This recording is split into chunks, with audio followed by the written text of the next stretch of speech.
Bonjour, nous allons nous intéresser dans cette vidéo au domaine Fulfillment d'Alma Analytic. Le domaine Fulfillment, c'est le domaine dédié aux services aux usagers. Attention toutefois, services aux usagers, principalement le prêt, le retour, le renouvellement. Les réservations font l'objet de notre domaine. Alors, pour accéder au domaine Fulfillment, on peut y passer par le bouton Créer, Analyse, et un clic sur Fulfillment, nous y voici. Alors, comme tous les domaines analytiques, celui-ci est structuré par ensemble de données. On trouve des données sous la forme de compteurs, matérialisés par des réglettes jaunes, et des données, à proprement parler, qui sont indiquées avec un marqueur bleu. Alors, on va passer en revue l'arborescence de ce domaine. On ne va pas s'arrêter en détail sur l'ensemble, mais on va regarder les éléments principaux. Alors, on prend dans l'ordre en commençant par le dossier loan qui est intégralement constitué d'éléments de comptage. Alors, si on les prend dans l'ordre, nous avons tout un bloc constitué d'un compteur relatif au nombre de prêts. On va commencer tout de suite par une précision. Dans le domaine Fulfillment, remontent les données de prêt relatives aux actions de prêt effectuées dans Alma. Donc, nous n'allons pas trouver dans le domaine Fulfillment, sauf à un endroit précis que je vous montrerai un peu plus tard, nous n'allons pas trouver dans ce domaine Fulfillment des données de prêt relatives à notre ancien système de gestion Horizon.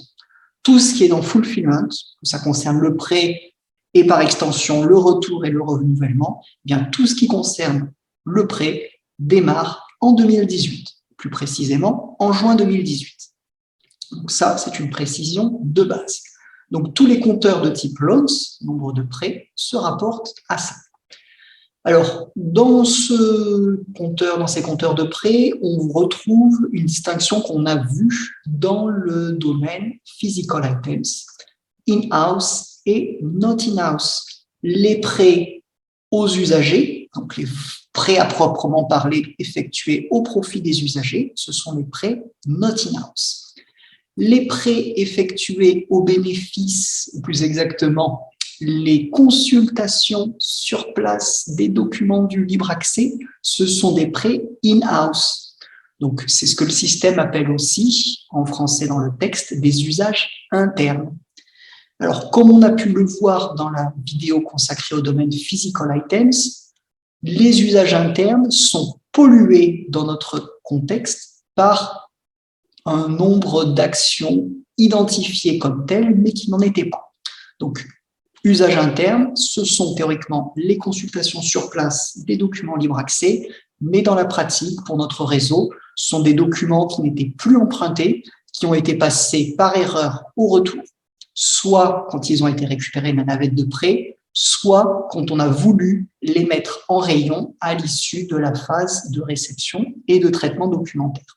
Donc, loans in-house, quelque chose qui, objectivement, n'est pas à utiliser ou en tout état de cause, qui est à utiliser avec beaucoup de précautions. Donc, on va se concentrer principalement sur le loans not in-house. Et on va se concentrer là-dessus et uniquement là-dessus, même si vous voyez qu'il est décliné ensuite en fonction d'éléments de contexte. Est-ce que le prêt procède d'une demande de PEB? Donc, loans not in-house from resource sharing borrowing. Est-ce qu'il procède d'une réservation, hold request? Est-ce qu'il procède d'une réservation planifiée, booking request? Nous, on va regarder loans not in-house. On va s'intéresser, mais de manière plus superficielle, parce que finalement, on a relativement peu de demandes de rapport sur ce domaine-là, au nombre de retours, returns. Mais nous avons aussi les recalls, donc c'est le nombre de rappels, donc ce sont des documents qui sont en cours de prêt, qui sont rappelés parce qu'il y a une demande de réservation dessus. Donc ça, objectivement, n'en fait pas grand-chose. Nous avons également le nombre de documents renouvelés. Donc ça, on verra tout à l'heure que c'est quelque chose de complexe, puisque Alma Analytic va compter, agréger tous les renouvellements qui ont été effectués pour un même prêt. On peut renouveler plusieurs fois un même prêt tant qu'on n'a pas atteint la date maximale de prêt autorisé. Eh bien, Alma Analytics, en standard, va fournir ce cumul. Donc, ce n'est pas toujours très utile parce qu'on préférerait savoir tout simplement est-ce qu'un prêt a été ou non renouvelé. Donc, on verra tout à l'heure comment on peut contourner cette difficulté. Les documents perdus, nombre de documents perdus, le nombre de documents prétendument rendus. Donc ça, c'est lié à une fonction d'Alma qui reste relativement peu utilisée. Les renouvellements, les auto-renouvellements, donc à distinguer des renouvellements. On verra tout à l'heure que pour beaucoup de bibliothèques, ce chiffre est à 0 puisqu'il n'y a pas de renouvellement automatique. Là, c'est le cas de figure où Alma procède de lui-même au renouvellement automatique de prêt 3 jours avant la date de retour théorique. On verra peut-être plus en détail tout à l'heure ce qu'il en est de ces reading rooms. Donc, ce n'est pas forcément dans ce contexte-là. Donc là, c'est les documents qui sont mis de côté pour une consultation dans une salle de lecture. Donc, ceux qui sont actuellement, enfin, ceux qui sont au moment où les données ont été remontées d'Alma vers Analytics sur l'étagère, ceux qui sont en cours de communication au lecteur. Mais on verra de manière plus globale comment le système permet de compter ces cas de consultation. Cette fois, je dis bien, c'est des cas de consultation, ce qu'on appelle aussi des communications magasins, par exemple, des documents qui ne sont consultables que sur place et qui sont remis en main propre d'un bibliothécaire à un lecteur, donc complètement différent des cas de consultation sur place des documents du libre accès, qui sont donc, eux, des prêts in-house. Le change backward, change forward qu'on voit là, donc le workbench et bulk, donc là, en fait, on va compter le nombre de fois que des dates de retour ont été modifiées. Alors, on fait une distinction entre workbench et bulk. Bulk, ce sont des cas de changement de date de retour qui ont été faits en lot, soit via l'utilitaire d'Alma qui permet de modifier par lot les dates de retour, soit à partir de la fonction de modification de calendrier. Alors, si je déclare fermé un jour, dont le 12 septembre, eh bien, tous les documents qui étaient à rendre le 12 septembre vont être repoussés au prochain jour ouvré. Eh bien, ça va être compté comme une modification faite par le bulk, c'est dans ce sens-là. Workbench, c'est le cas des modifications de date de retour qui sont faites depuis le dossier du lecteur. Quand vous êtes dans la fenêtre des services aux usagers, vous avez la possibilité de modifier la date limite, pour utiliser le terme consacré par Alma. Eh bien, modifier la date limite, c'est Workbench. Alors, faire attention aussi à ça, le Workbench va prendre aussi en compte des modifications effectuées par le biais d'API. Les API, ça va se produire, le recours aux API, ça va se produire si vous utilisez le service en ligne du SICD qui permet de faire des modifications par lot de date de retour. Voilà. Ces modifications vont être décomptées comme Workbench. Nous avons ensuite le nombre de jours de prêt qui peut être une valeur utile et des dates de retour en fonction de la date de retour prévue. Donc, si on veut calculer, par exemple, combien de documents, enfin plus exactement, combien de jours se sont écoulés entre le retour qui a été effectué et la date de retour qui était prévue en théorie. L'idée derrière, c'est de vous permettre éventuellement d'affiner vos durées de prêt. Si vous vous rendez compte en fait que les documents de telle ou telle collection sont systématiquement rendus beaucoup plus tôt que prévu, vous n'avez peut-être pas besoin de concéder une période de prêt aussi longue que celle que vous avez définie. Return after lost, c'est le nombre de documents qui ont été rendus après être passés à perdu. Donc, dans le contexte du cycle de relance, de réclamation, au bout d'un certain nombre de jours, ce nombre de jours variant d'une bibliothèque à l'autre, les documents sont passés à perdu. Donc, ils restent attachés au dossier du lecteur, simplement le document est passé à perdu, et il n'y a plus de relance derrière, en tout cas plus de relance effectuée automatiquement par le système. Eh bien là, vous avez la possibilité de compter combien de documents sont revenus après être passés à perdu. Donc, vous voyez qu'on a des choses qui sont de nature très différente sous ce dossier qui est intitulé de manière très générique prêt. Il y a beaucoup de choses en fait qui ne sont pas à proprement parler des prêts, mais qui se rapportent de manière plus globale aux services aux usagers. Alors, si on continue dans la suite, eh bien, nous avons les informations relatives aux prêts, loan details. Alors, loan details, on va trouver des informations qui sont d'une nature un petit peu hétérogène, puisque par exemple, vous voyez, on trouve des informations bibliographiques, title. Alors, title, les informations bibliographiques, on va les retrouver. Elles sont dans le dossier bibliographique details. Mais dans les informations de prêt, on a des informations élémentaires sur la notice, mais aussi sur l'exemplaire. Le code barre, évidemment, est indiqué. On a l'auteur aussi au titre des informations bibliographiques. On a la cote de rangement. Donc là, cette fois, on est plutôt du côté de la notice de holding. Donc, on a des choses qui sont agrégées, qui viennent théoriquement, habituellement, de domaines différents.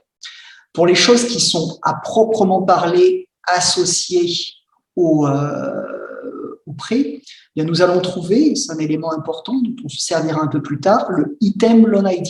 Donc, c'est l'identifiant interne de la transaction de prêt, puisque toute donnée enregistrée dans Alma a un identifiant interne que parfois on voit, comme le MMS ID, mais que d'autres fois on ne voit pas, comme d'ailleurs le item ID.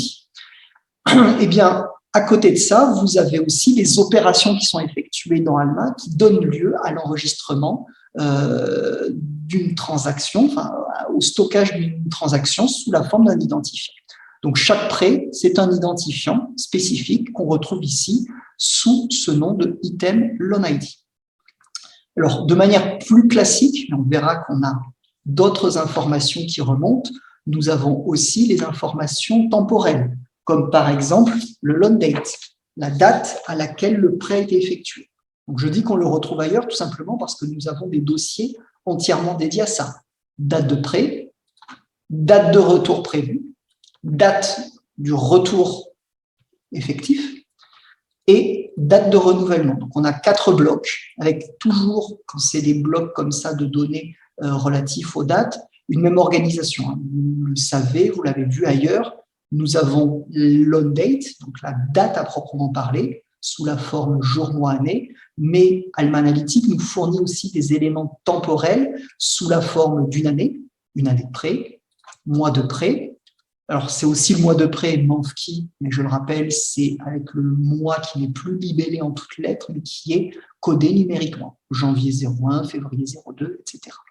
Donc, ça, on le voit pour la date, mais on le voit aussi donc pour la date de retour prévue, due date, la date de retour effective, donc là, c'est le document qui a été rendu, return date, et la date de renouvellement, renewal date.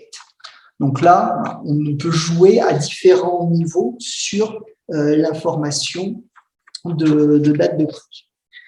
Donc, date de prêt, nous avons également d'autres indicateurs vraiment spécifiques à notre prêt, comme par exemple celui-ci, le In-House Loan Indicator.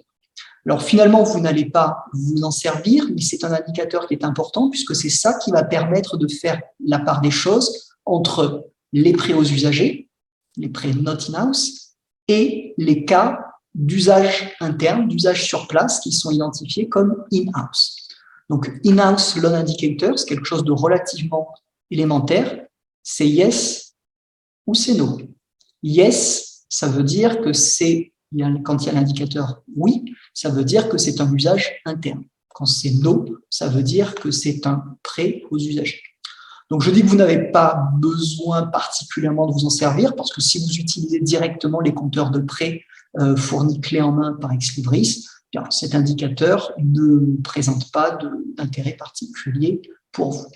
De la même manière, le Is Booking Loan, Is All Request Loan, là aussi, ce sont des indicateurs qui vont identifier un prêt qui découle d'une demande de réservation planifiée, un prêt qui découle d'une demande de réservation, un prêt qui découle d'une demande de paie. Et c'est ça qu'on va retrouver ici. Donc là aussi, ce ne sont pas forcément des choses dont vous avez la nécessité. De la même manière, on n'avait pas la nécessité du location code parce qu'on va le retrouver ailleurs. Mais vous voyez qu'on l'a ici. Alors, quand on est dans le contexte du fulfillment, la location, donc la localisation, c'est la localisation au moment du prêt. Ça, c'est un élément important quand on a des documents qui passent au cours de leur vie du libre accès vers les magasins ou des documents qui ont été mis provisoirement dans un autre emplacement, un emplacement de type exposition, nouveauté, ou qui ont été en quelque sorte prêtés, concédés à une autre bibliothèque. Eh bien, ce que compte Alma Analytic dans le domaine fulfillment, c'est la bibliothèque et la localisation qui étaient celles au moment du prêt.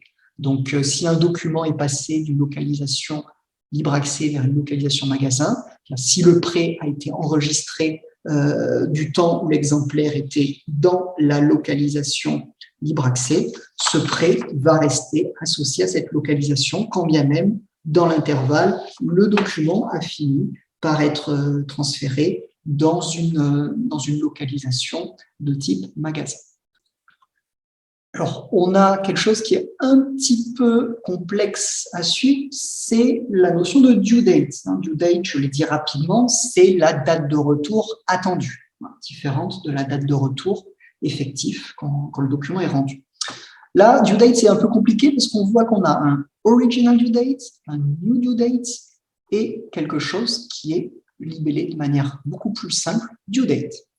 Alors, ce qu'on va utiliser, en fait, c'est la due date. Donc, c'est ce qui est marqué ici, due date, dans le dossier Loan Details, mais c'est aussi ce qui se trouve ici dans le dossier due date. Due date, c'est la date de retour attendue. C'est celle que vous voyez quand vous consultez Alma. Alors, il faut garder à l'esprit qu'une date de retour attendue va bouger. Le document a été prêté, il était à rendre à telle date, le renouvellement a été effectué, cette date a bougé. Ou la date de modification de retour a été changée par un bibliothécaire, la due date bouge. Donc, ce qu'on a ici comme due date, c'est vraiment toujours le reflet de ce qu'on trouve dans Alma. C'est la date de retour telle qu'elle est marquée dans Alma. Alors, vous allez me dire, à quoi sert dans ce cas original due date et new due date? Bien, tout simplement, entre guillemets, tout simplement parce que c'est un peu complexe à suivre. Original due date, c'est la situation qui reste relativement rare, même en fait qui ne survient jamais dans notre réseau. On va afficher ici sur original due date la date de retour d'origine, mais la date de retour d'origine dans un contexte très précis, c'est-à-dire dans le contexte d'un document qui était prêté à un lecteur, mais qui a vu sa date de retour raccourcie, parce que ce document a été demandé par un autre lecteur. Alors, il faut avoir à l'esprit que nous avons une fonction qui s'appelle rappel de prêt, que j'ai mentionné tout à l'heure très rapidement, qui est une fonction que nous n'utilisons que de manière très parcellaire. Théoriquement, la fonction rappel de prêt permet, dans la situation que je viens de décrire, c'est-à-dire d'un document qui est en cours de prêt, qui est demandé par un autre lecteur, eh bien cette fonction permet de rappeler le document et d'envoyer un mail au lecteur lui disant « Votre document est demandé par un tiers », mais en plus de ça, de raccourcir la date de retour. Alors nous nous contentons d'envoyer un mail. Disons à notre lecteur, ce document est demandé par un autre usager, pensez à bien le ramener dans les temps. Là, ce qu'on peut faire ou ce qu'on pourrait faire pour aller jusqu'au bout de ce processus, c'est de raccourcir dans cette situation la date de retour. Alors, vous aviez votre document à rendre le 20 septembre, finalement, on vous demande de le ramener le 10 septembre. Eh bien, dans cette situation-là, et uniquement dans cette situation-là, le système va indiquer la date de retour de départ, ou plus exactement, la date de retour attendue avant que le rappel soit créé, avant que l'usager reçoive ce rappel avec cette date de retour raccourcie. Donc, ce original due date, voilà, utilisable dans un contexte très précis, et en l'occurrence, n'est pas utilisable compte tenu de la manière dont aujourd'hui nous utilisons Alma. Et de la même manière, mais son pendant, la new due date, qui est la date de retour raccourcie, va être utilisée dans ce contexte, qui est un contexte qui n'est pas applicable pour nous. Donc les deux, voilà, on peut les oublier, plus on peut oublier également le due time, new due time et original due time, et on va rester concentré, focalisé sur ce qui est juste libellé due date. Donc ça, le domaine Loan Details, c'est un domaine un peu complexe parce qu'il agrège des choses assez variées. Alors, si on continue, on va trouver dans le Loan Policy les informations relatives aux règles de prêt. Alors, on verra tout à l'heure, on reverra des informations relatives aux règles de prêt. J'en dis pas plus parce que ce n'est pas forcément ici qu'on fait appel à ces données. Loan Circulation Desk, Renewal Circulation Desk et Return Circulation Desk font référence au bureau de prêt qui a fait le prêt, qui a fait le renouvellement, qui a fait le retour.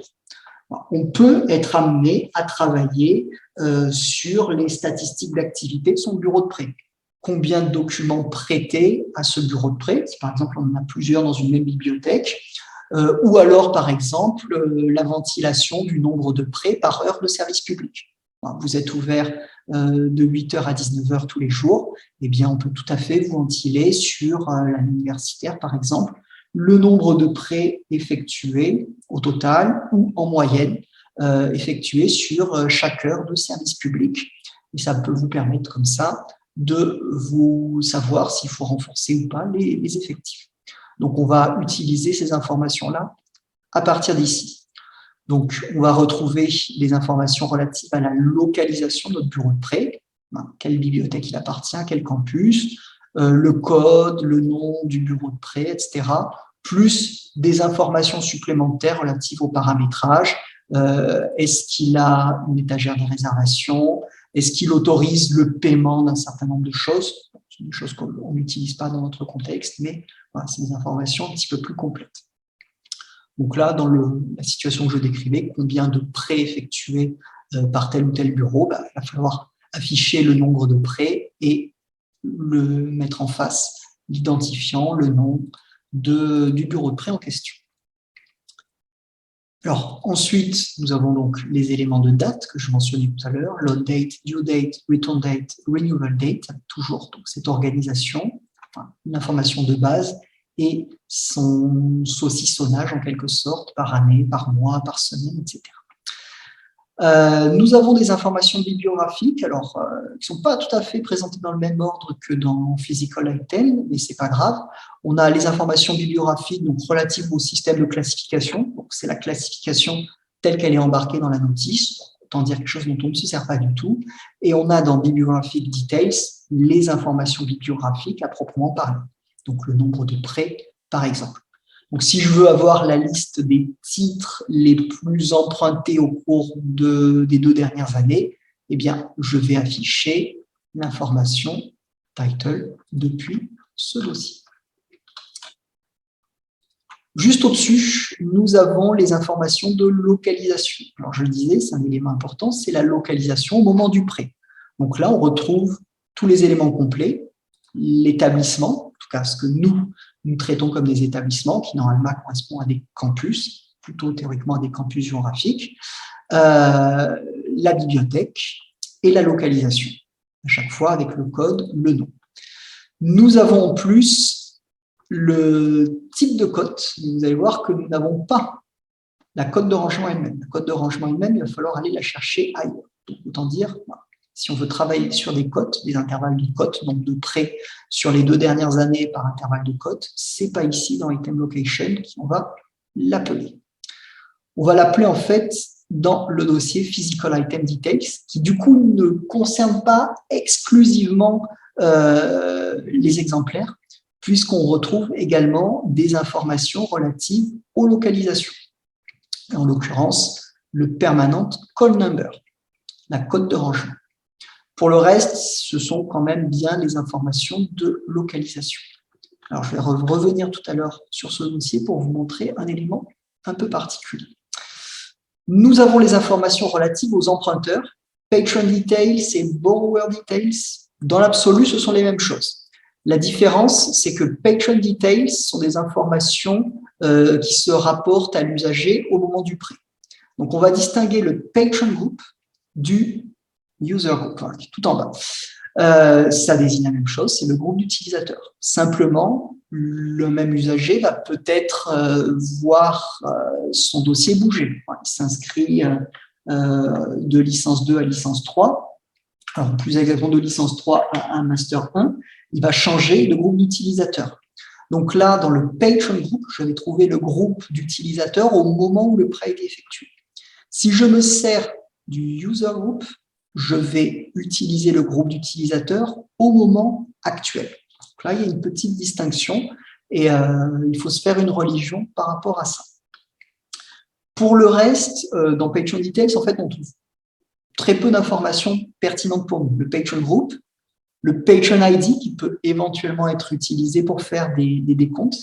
On verra tout à l'heure comment on calcule le nombre d'emprunteurs, sachant que c'est assez complexe. L'essentiel se trouve dans Borrower Details. Simplement, il faut garder une chose qui est très importante à l'esprit, c'est que les données de prêt sont anonymisées. C'est-à-dire que quand un document est rendu, dans les 3 mois qui suivent le retour de ce document, nous procédons, alors je dis nous, mais en fait c'est un traitement automatique, nous procédons à une anonymisation de cette transaction.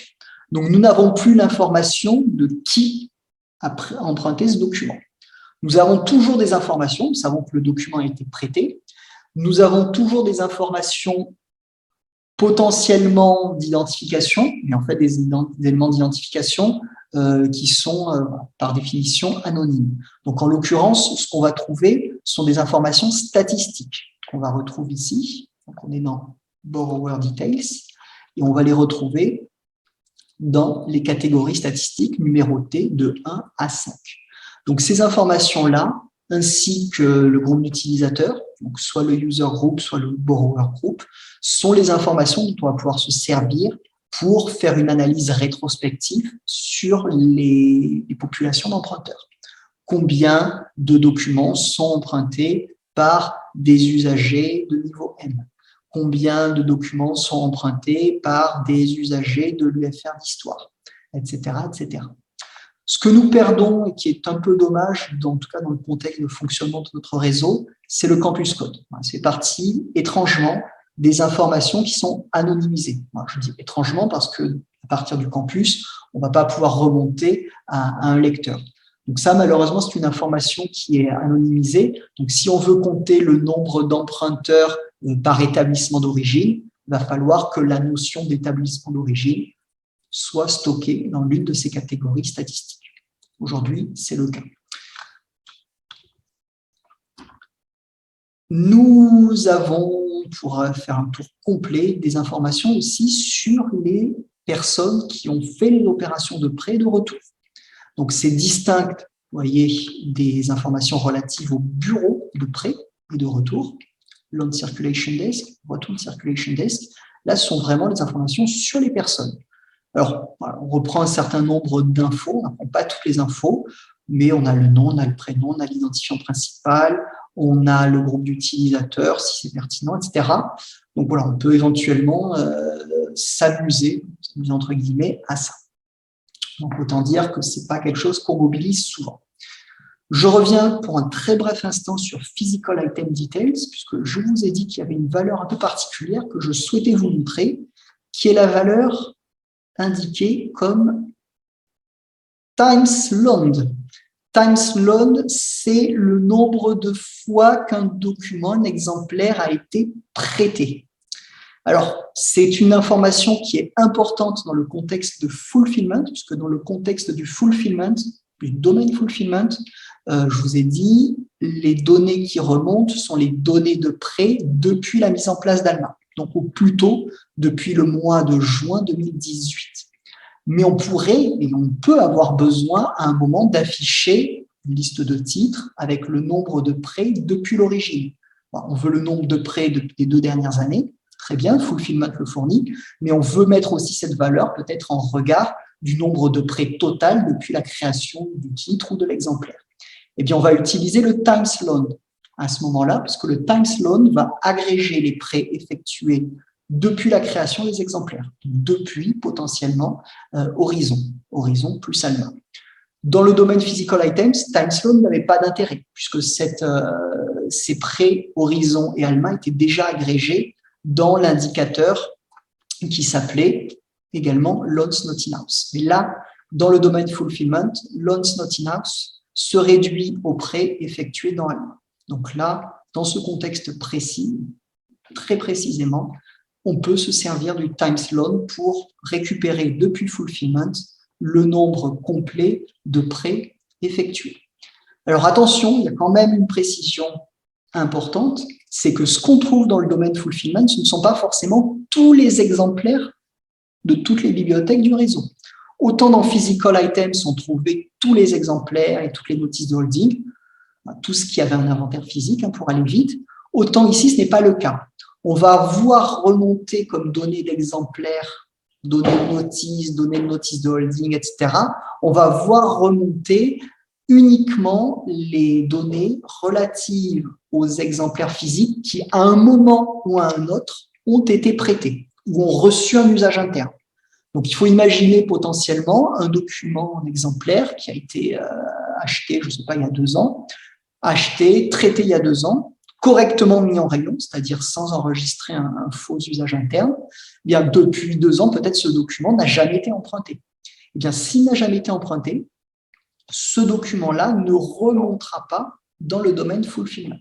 Donc ça, c'est un élément complexe, mais un élément de complexité qu'on va retrouver dans d'autres domaines d'analytique. On ne retrouve dans certains domaines que les données pertinentes. Donc, en l'occurrence, ici, celles qui ont reçu à un moment ou un autre un prêt ou assimilé. Donc, dans la pratique, ça fait quand même beaucoup de documents qui remontent, mais ce ne sont pas tous les exemplaires acquis et traités depuis la création d'Alma qu'on trouve là. Ça, c'est un élément assez important et c'est pour ça que si vous voulez travailler sur la liste des titres ou la liste des exemplaires jamais empruntés, c'est pas depuis le domaine fulfillment qu'il faut s'en servir. En tout cas, si vous voulez une liste vraiment exhaustive, c'est plutôt depuis le domaine physical items. Voilà, c'était une précision qui s'imposait. Alors, on va prendre un premier exemple relativement simple. Ça va porter sur le nombre de prêts et de renouvellement pour une bibliothèque et ses localisations. Alors, on referme ça. Donc, le nombre de prêts est calculé par Alma Analytic directement, loans not in-house. Le nombre de retours aussi. On va prendre renewals, on va prendre auto-renewals aussi. Et je reviendrai après sur la manière de compter les renouvellements autrement, c'est-à-dire compter combien de fois des documents, enfin combien de prêts ont donné lieu à un renouvellement, voir la différence. Donc, la bibliothèque, item location at time of loan. Encore une fois, c'est la bibliothèque au moment du prêt. Donc, on va prendre, par exemple, la bibliothèque d'Albi. Mais pas de date par définition, ça sera depuis juin 2018. Je vais rajouter des éléments de date tout à l'heure. On va prendre les choses comme ça. Donc, hop, 42 834 prêts, 4 803 renouvellements, 13 769 auto-renouvellements. Vous voyez que là, les chiffres sont différents entre renouvellement et auto-renouvellement. Ça veut dire que c'est bien 2 données distinctes. Renouvellement manuel, auto-renouvellement, donc renouvellement automatique du système. On pourrait avoir, mais ça n'est pas le cas, on pourrait avoir un compteur global qui agrégerait les deux, puisque dans l'absolu, les bibliothèques qui font de renouvellement automatique, comme c'est le cas d'Albi depuis quelques années, permettent toujours et encore de faire du renouvellement. On peut tout à fait avoir un usager qui a d'abord procédé à un renouvellement manuel, puis ensuite, comme il n'a pas atteint sa durée maximale de préautorisé, le système qui prend le relais pour faire à son tour un renouvellement automatique. Les deux restent possibles simultanément. Et donc, dans ce contexte-là, on pourrait avoir une addition. Alors, l'addition, vous pouvez la faire vous-même, ajouter une 3e colonne et modifier la formule pour demander au système d'additionner les renouvellements et les auto-renouvellements. Je vais vous montrer un dessin vaut mieux que long discours. Donc, je prends par exemple, je remets la colonne Renewals, je vais aller copier la formule pour Auto Renewals. Donc, ma 3e colonne, je vais cliquer sur Modifier la formule. Un plus, je copie et si j'ai bien travaillé, ça va marcher. Voilà, ça me fait l'addition. Donc, 4 803 plus 13 769 égale 18 572. Voilà, simplement, en tout cas au moins pour les renouvellements, ils peuvent porter sur le même prêt. Le même document peut être renouvelé 5 fois, 6 fois, enfin, techniquement, tant qu'on n'a pas atteint la date de retour, enfin la durée maximale de prêt autorisé, on peut parfois renouveler tous les jours. Alors, ça n'arrive pas, mais je m'étais amusé à compter combien de fois, quelles étaient les transactions de prêt qui avaient été le plus grand nombre de fois renouvelées. Et de mémoire, je crois qu'il y avait un usager qui avait renouvelé le même document 15 ou 16 fois, ce qui quand même montre d'une certaine suite dans les idées. Alors, hop, on va revenir en arrière.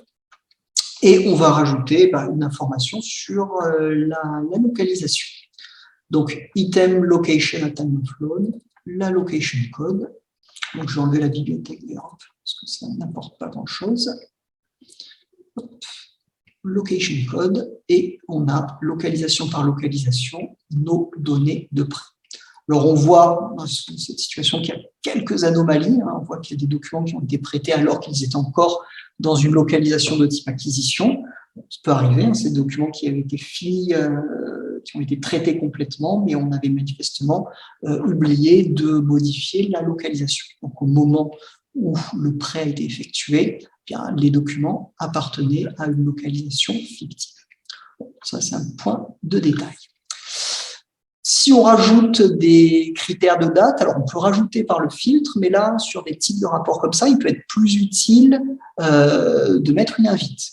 Donc, le filtre ici, plus de colonnes, et je vais aller chercher, par exemple, l'update pour indiquer une plage de date. Alors, avec une formule SQL, je pourrais indiquer quelque chose de glissant, les 365 derniers jours, de manière glissante. Mais dans le contexte de rapport sur le prêt, il peut être plus utile des fois de proposer une invite. Donc, une invite, ça veut dire que vous allez utiliser ce rapport dans la durée, sur plusieurs années, et vous vous donnez la possibilité de l'interroger à chaque fois sur des plages différentes. Ce n'est pas forcément toujours les 365 derniers jours ou la dernière année qui vous intéresse. Ça peut être des fois le mois dernier, d'autres fois les 2 dernières années, d'autres fois juste la semaine qui précède, etc. Avec un seul rapport et cette invite, ça vous permet de tout couvrir. Donc, pour ajouter une invite, on est sur critères, on bascule sur l'onglet invite. On va ajouter une invite de colonne. Alors, on propose les colonnes qui sont affichées, pas de colonnes de type date de prêt. Donc, je vais cliquer sur plus de colonnes, loan date. Je vais mettre loan date, donc ça va être, on va me demander de saisir à chaque fois, au début et à la fin, jour, mois, année, jour, mois, année. Je pourrais faire autrement, je vais mettre des invites sous la forme d'année de prêt, par exemple. Là, ça me paraît plus simple ainsi. Alors, simplement, par défaut, l'opérateur n'est pas très pertinent, c'est est égal est inclus dans, donc ce serait vraiment un jour précis. Généralement, ce n'est pas du tout ça qui nous intéresse. Donc, on va mettre « y compris entre ». Voilà. Je vais enregistrer pour les besoins de ma démonstration, parce que ce serait dommage de perdre ce rapport. Voilà.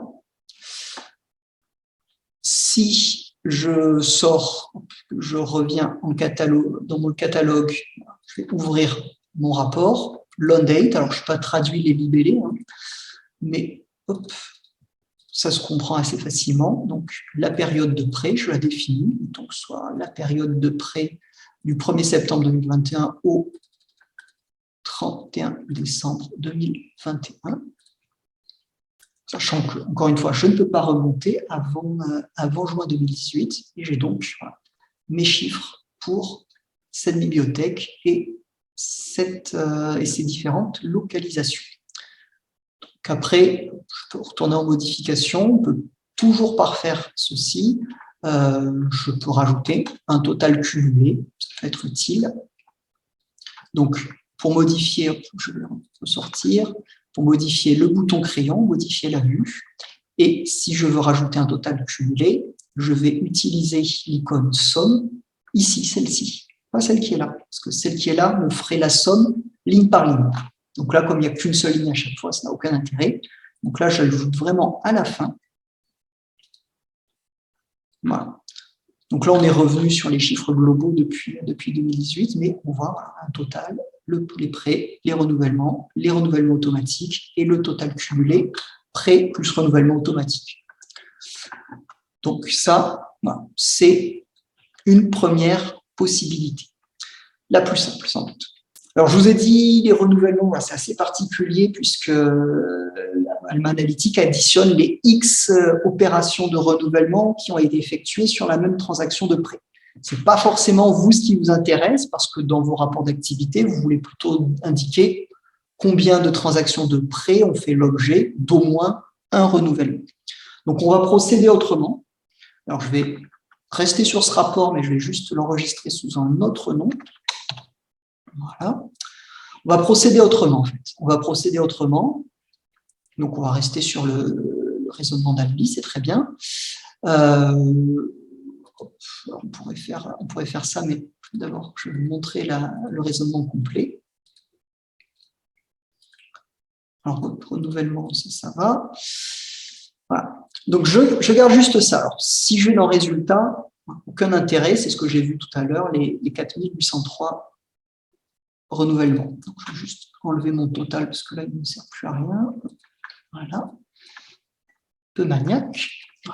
Donc ça vous dit rien, c'est le nombre cumulé de renouvellements, mais pour certains qui portent sur les mêmes transactions de prêt. Donc ce qu'on va faire en fait, c'est qu'on va modifier cette formule. On va modifier cette formule en disant, à chaque fois que tu comptes un renouvellement, mets-moi le chiffre 1. Alors, je vais vous montrer comment faire. Alors ça vaut pour ce contexte-là, mais ça peut être utilisé dans d'autres contextes, cette modification de formule. Donc, on va passer sur plage, ajouter une plage et supérieur ou égal à 1. On va dire au système de mettre 1. Alors, pourquoi on fait ça? Et on va mettre en face les transactions de prêt. Item loan ID.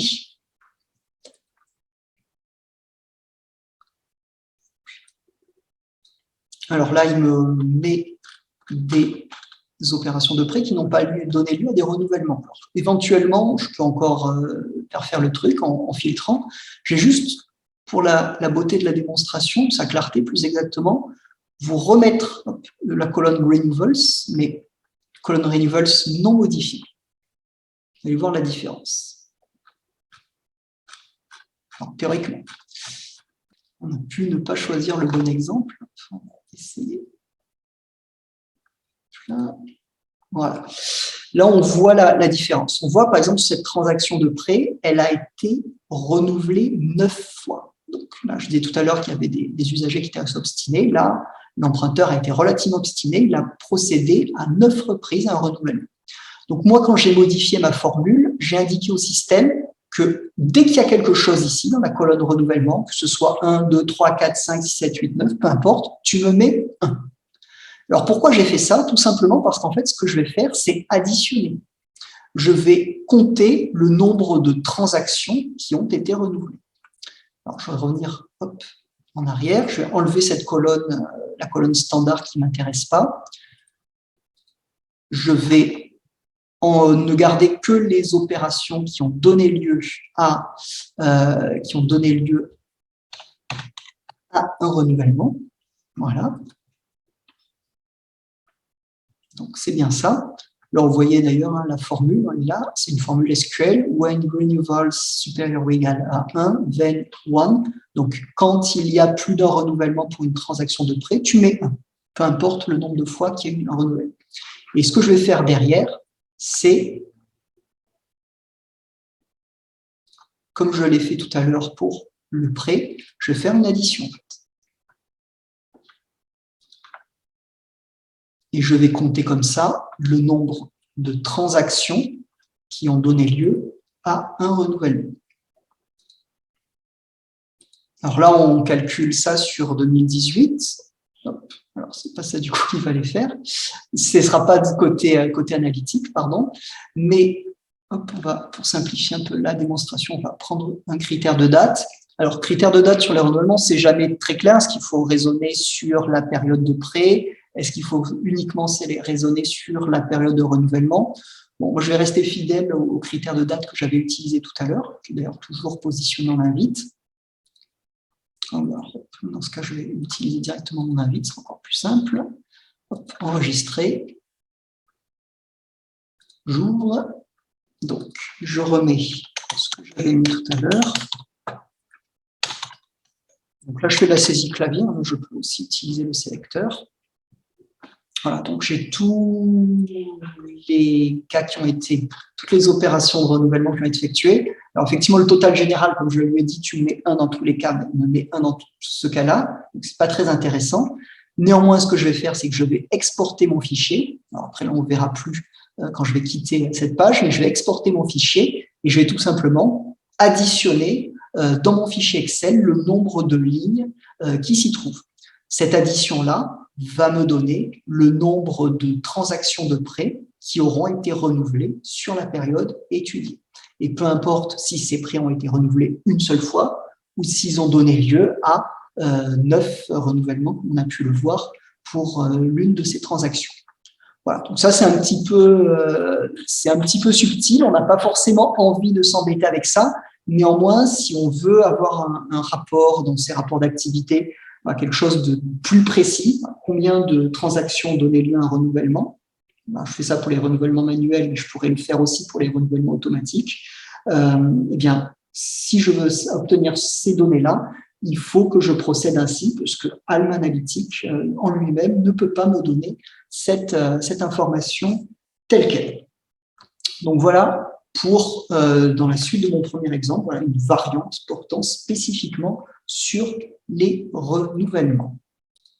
On va regarder un autre exemple portant cette fois sur les emprunteurs. Alors, je vous ai dit, c'est un peu complexe.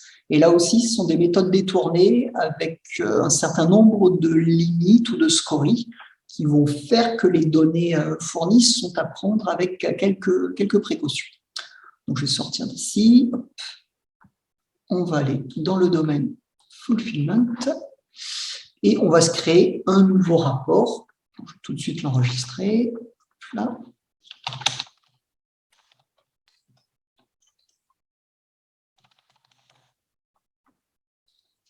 Donc, le nombre d'emprunteurs. Donc, nombre d'emprunteurs, vous avez vu, il n'y a pas de compteur là-dessus. Donc, il va falloir se débrouiller autrement.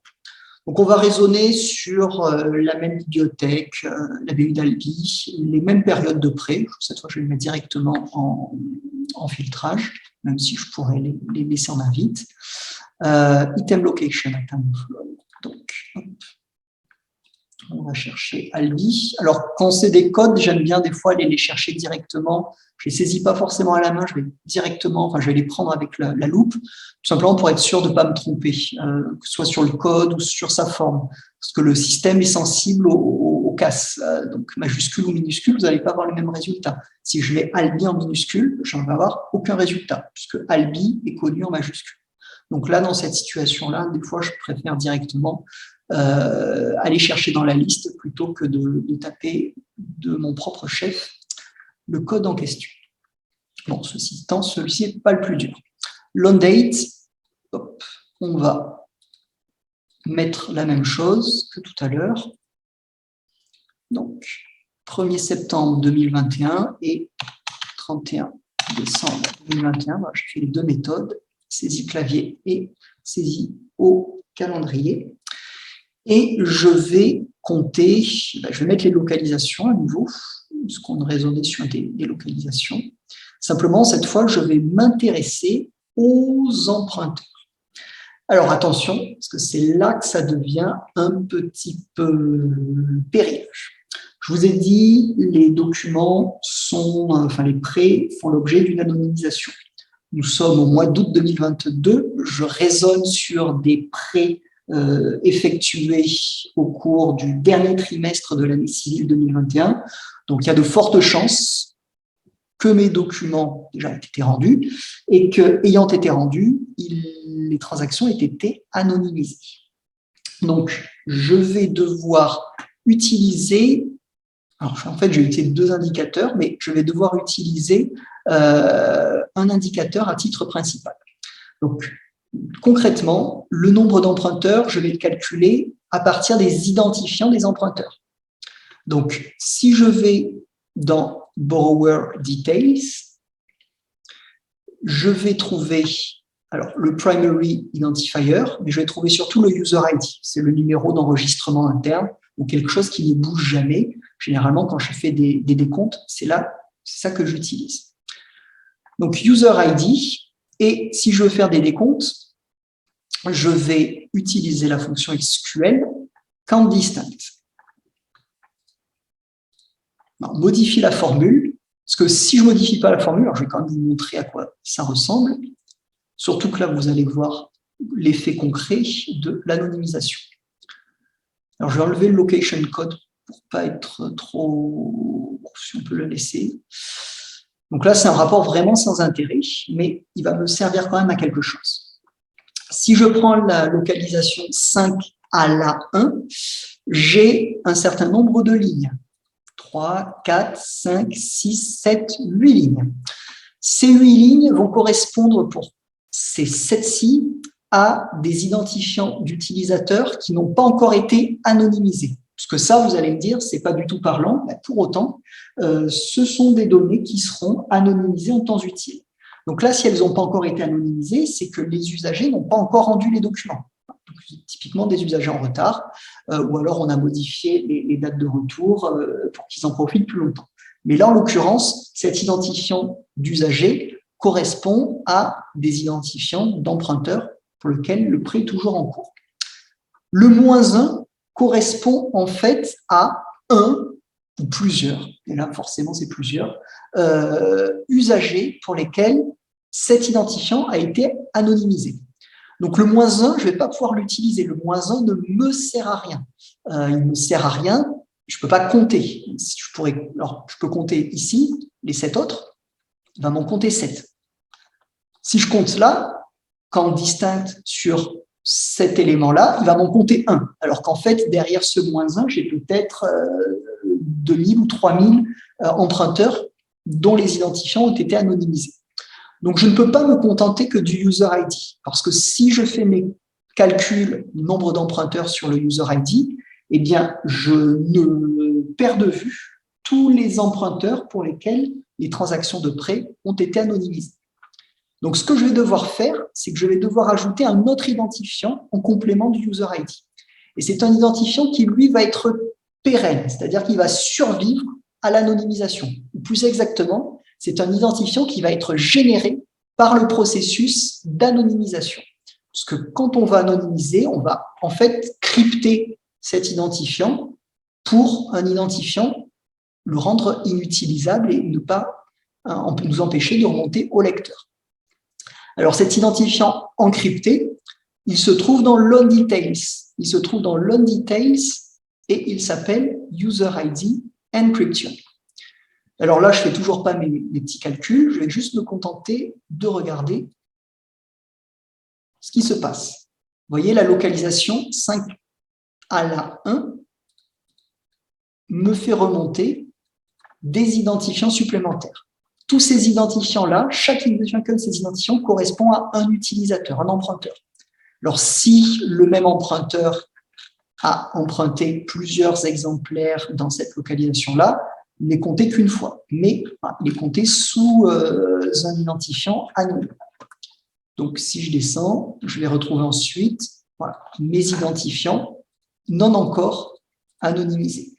Aussi bizarre que cela puisse paraître. Donc là, vous voyez, en face, c'est vide puisque ça n'a pas encore été anonymisé. Et réciproquement, pour les identifiants anonymisés, je n'ai plus rien dans le User ID. Alors, vous voyez que j'ai toujours quand même une ligne -1. Alors, cette ligne -1, je l'ai, en fait, c'est parce qu'il n'y a rien dans le User ID. Le User ID est vide, c'est -1. Mais voilà, ça n'a plus d'intérêt. Donc, ce que je vais devoir faire, en fait, c'est compter séparément chacun de ces identifiants d'emprunteurs encryptés et compter séparément mes identifiants non encore encryptés. Et ce que je vais devoir faire pour avoir le nombre d'emprunteurs total, c'est faire l'addition de l'un et de l'autre. Alors, on va commencer par faire un camp distinct sur chacun des deux. Voilà, camp distinct. Pareil pour le user ID encryption. Alors, vous voyez d'ailleurs que l'indicateur devient une réglette, hein. C'est parce que c'est un indicateur de calcul maintenant. Donc, je modifie la formule.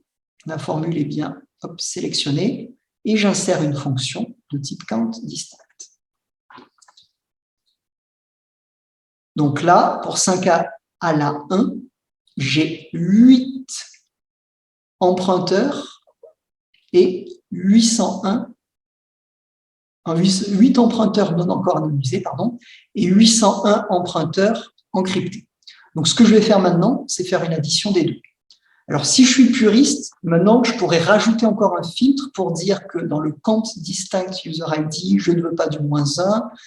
Dans le count distinct user ID encryption, je ne dois pas calculer le -1, etc.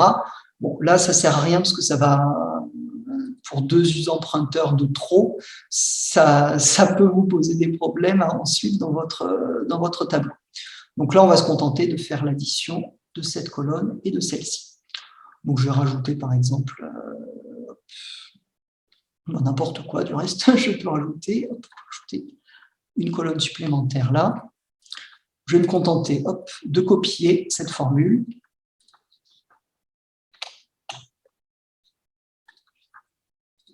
Je copie l'autre et je vais, là, les additionner avec un signe de plus. Oups, pardon, signe égal, ça ne va pas. Voilà. Et j'ai le nombre d'emprunteurs total cumulé, que les emprunteurs aient été anonymisés ou pas encore. Alors, le système a l'air de tourner lentement. J'espère ne pas avoir perdu ma connexion. Voilà, non. Donc, il m'a bien additionné les deux colonnes. Je vais enregistrer, voilà. Et j'ai mes emprunteurs. Alors, ça, c'est la méthode de contournement pour obtenir quelque chose que Analytics n'est pas capable de nous fournir. Simplement, cette méthode, elle souffre d'un gros défaut.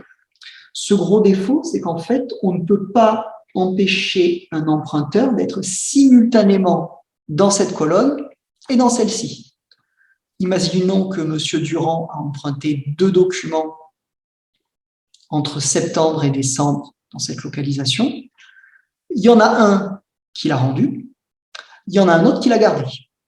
Eh bien, le document qu'il a rendu, au titre du document qu'il a rendu, par exemple au mois de janvier dernier, il va se retrouver ici, c'est-à-dire dans les identifiants cryptés. Au titre du document qu'il n'a pas encore rendu, il va se retrouver ici, dans les usagers non encore encryptés. Et du coup, nous, en additionnant ces 2 colonnes, eh bien, nous allons compter 2 fois M. Durand. Donc ça, il faut imaginer ça pour l'un usager et imaginer ça éventuellement pour beaucoup d'autres usagers. Alors là, on est dans une situation où on fait du rétrospectif sur assez longtemps, 3 mois, 4 mois de près, pardon, sur une période remontant quasiment à il y a 1 an. Donc, les risques sont limités. Vous voyez, de fait, la plupart des usagers ont déjà rendu leurs documents et ont été basculés dans la colonne des identifiants encryptés. Si vous travaillez sur une période beaucoup plus vaste, imaginons qu'au lieu de travailler sur la période de septembre 2021 à décembre 2021, je travaillais sur la période de septembre 2021 à août 2022, eh bien là, j'aurai un nombre beaucoup plus important d'usagers ici et j'augmenterai donc les risques d'avoir des usagers qui seraient simultanément dans cette colonne et dans celle-ci. Et donc, je prendrai un risque assez conséquent de compter 2 fois le même emprunteur. Donc, cette méthode, voilà, elle souffre de défauts qui sont plus ou moins frappants suivant la période étudiée.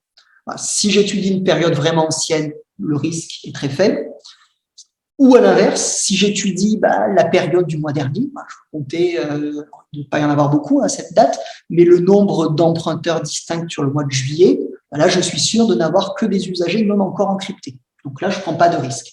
Mais voilà, par contre, si je travaille sur une année complète, 2021, l'année universitaire 2021-2022, là, je vais me retrouver à la date à laquelle j'exécute ce rapport, c'est-à-dire le 29 août, 2022, je vais me retrouver avec sans doute un nombre conséquent d'usagers qui sont simultanément dans l'une et l'autre colonne, donc autant d'usagers que je compte en double.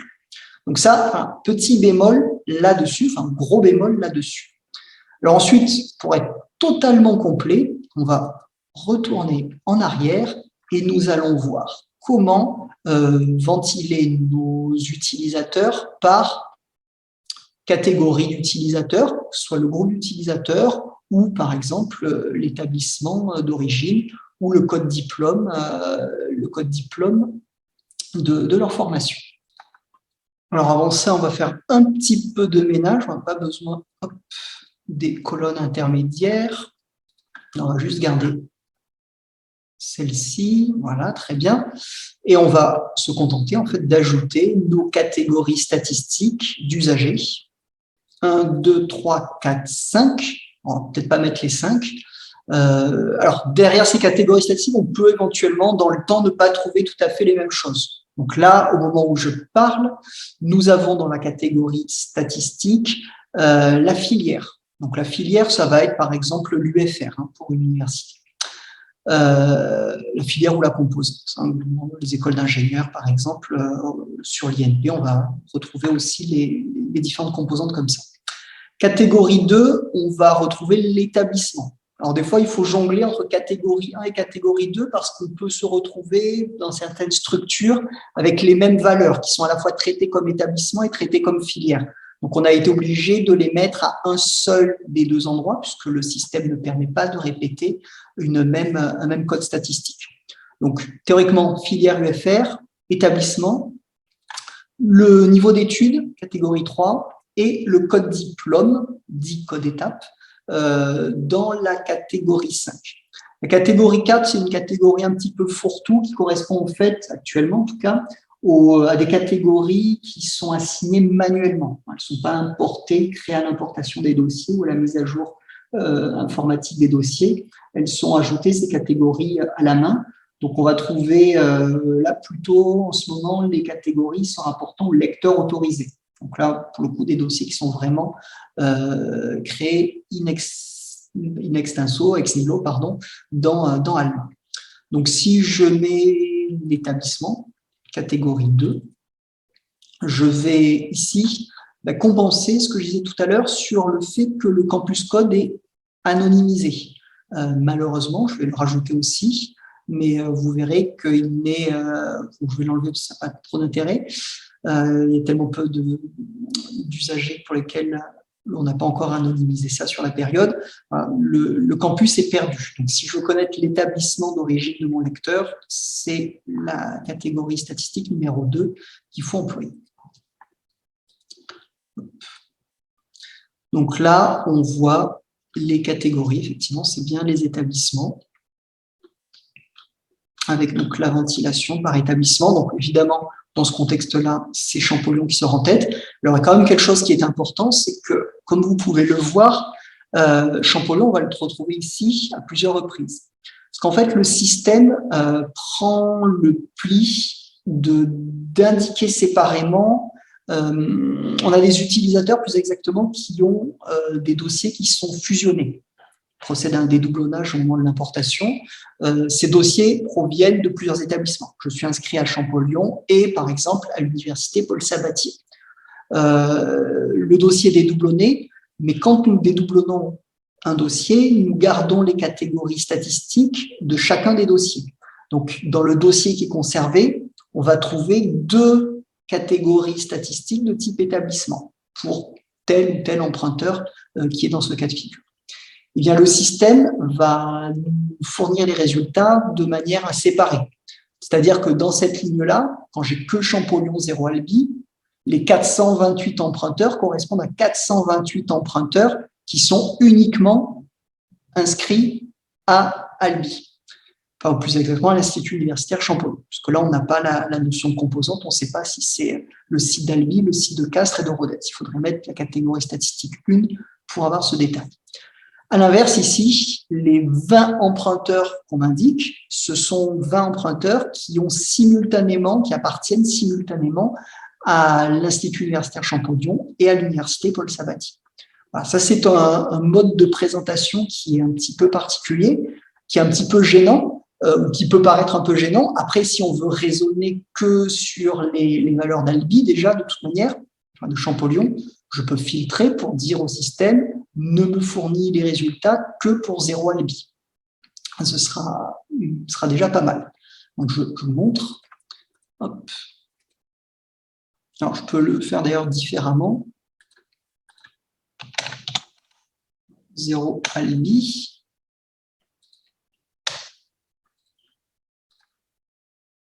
Donc là, on n'a effectivement plus que des 0 Albi. Alors, on est un peu peut-être embêté par ces doubles, triples appartenances. Car si on est embêté par ces doubles, triples appartenances, il suffit de supprimer la colonne. Et on a le total de manière indifférenciée. 466 emprunteurs pour les documents de cette localisation-là, 466 emprunteurs distincts qui sont affiliés à Albi, et peu importe si c'est Albi, enfin l'Institut universitaire seul, ou si c'est l'Institut universitaire Champollion, plus une autre université, un autre établissement.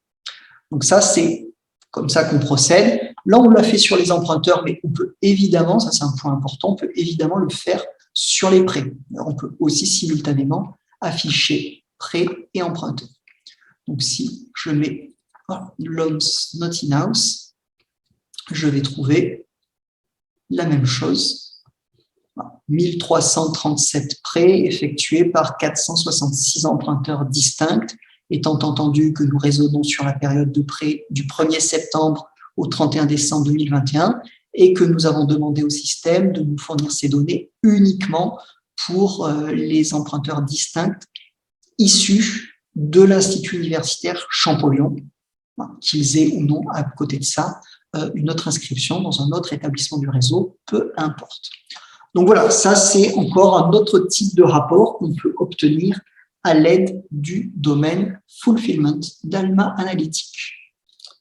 Nous allons nous intéresser maintenant à un autre type de rapport, en l'occurrence des rapports portant sur le taux de rotation, par exemple, des localisations de la bibliothèque universitaire d'Albi.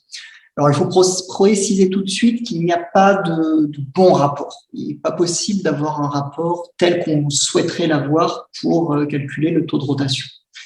Alors, tout simplement parce que, en raison de la manière dont sont structurées les données au sein de l'entrepôt analytique. Je m'explique.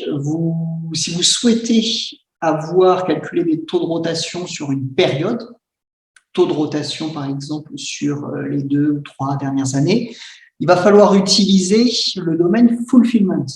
Or, comme je l'ai précisé tout à l'heure, ne remonte comme données de ressources physiques dans ce domaine Fulfillment que les documents qui ont fait l'objet d'un prêt, ou qui en tout cas ont fait l'objet d'un usage interne. Et là, éventuellement, un faux usage interne, peu importe. Mais il y a toujours une portion non négligeable de documents du coup, qui ne remontent pas du domaine Fulfillment. Je vous en montrerai tout à l'heure la preuve. Autrement, la deuxième méthode pour obtenir un taux de rotation, c'est de créer ce rapport dans le domaine Physical Items. Mais là, dans ce cas de figure, vous n'allez pas pouvoir utiliser la donnée, la notion de période de prêt, de périodisation. Vous allez calculer ce taux de rotation depuis la création, l'origine de tous les exemplaires qui se trouvent à l'instant T dans ces localisations. Donc, il n'y a pas vraiment de bonne méthode. Donc, je vais vous montrer les deux méthodes et surtout, avant ça, je vais vous montrer les différences sur ce qui remonte ou ce qui ne remonte pas dans le domaine Fulfillment. Alors, on va quitter cet écran. On va quand même rester dans Fulfillment. Alors, on enregistre quand même. Voilà. Donc, on part d'une page vide. Je vais juste vous montrer le nombre d'exemplaires pour une des localisations sur lesquelles nous travaillons depuis le début. Location code. Donc, de mémoire, c'est 5 à la 5. 1. Et le nombre d'exemplaires, alors par défaut, on ne fournit pas le nombre d'exemplaires, mais je peux le calculer en utilisant le Physical Item ID et en utilisant en l'occurrence une formule de comptage fonction SQL.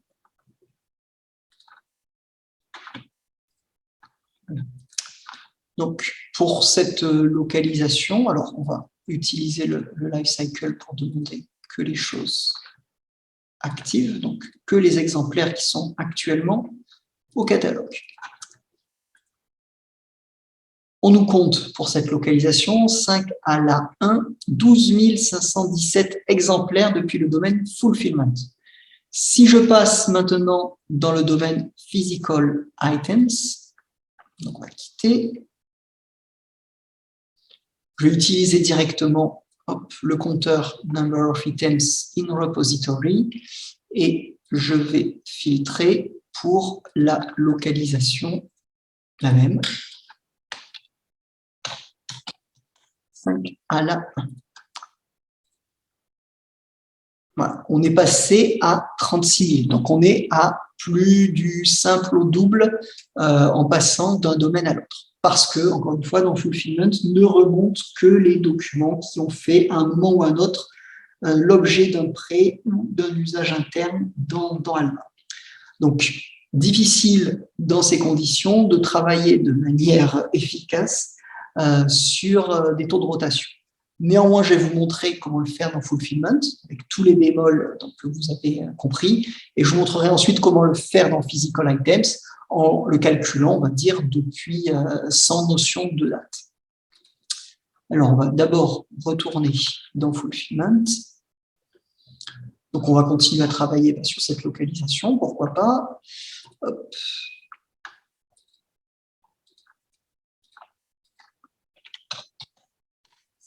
À la 1, nous allons, comme on vient de le faire, prendre le nombre d'exemplaires, qui est un petit peu plus de 12 000, Physical Item ID,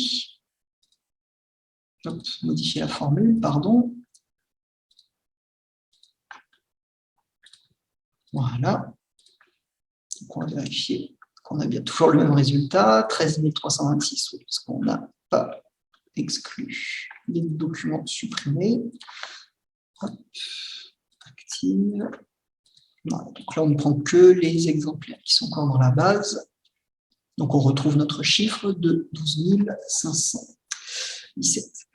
Donc ça, c'est le nombre d'exemplaires. Maintenant, nous allons prendre en compte le nombre de prêts. Alors, le nombre de prêts, c'est le nombre de prêts not in-house. Donc, on est au mieux depuis 2018. Donc, loans not in-house, on va utiliser une périodisation, on va dire depuis 2018, pourquoi pas. Et on va en fait tout simplement faire une division, le nombre d'exemplaires divisé par le nombre de prêts. Alors, je vais juste copier ça.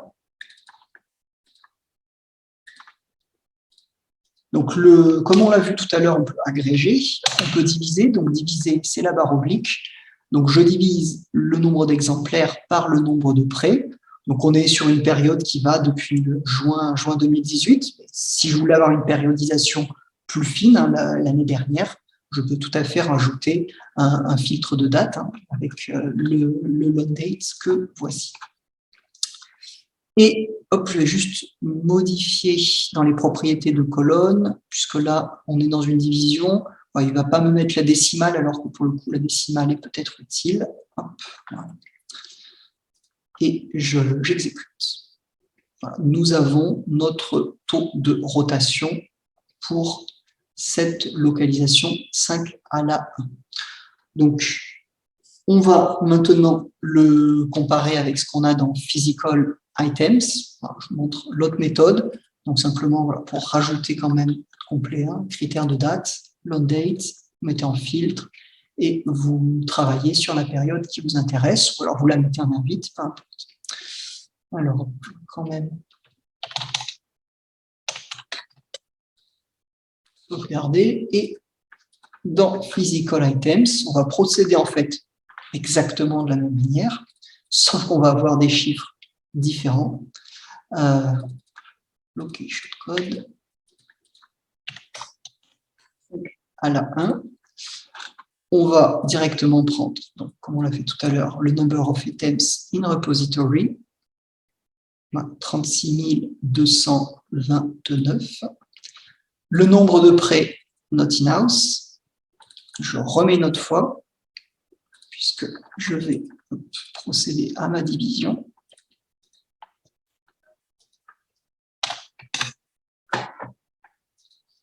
Alors peut-être que ça va nous donner des chiffres proches, hein, on va voir, mais en tout cas, on travaille sur une base de calcul, hein, les décimales, on est sur une base de calcul qui est tout à fait différente, puisqu'on est quasiment sur le double d'exemplaires, et on prend en compte tous les prêts depuis l'origine de ces exemplaires.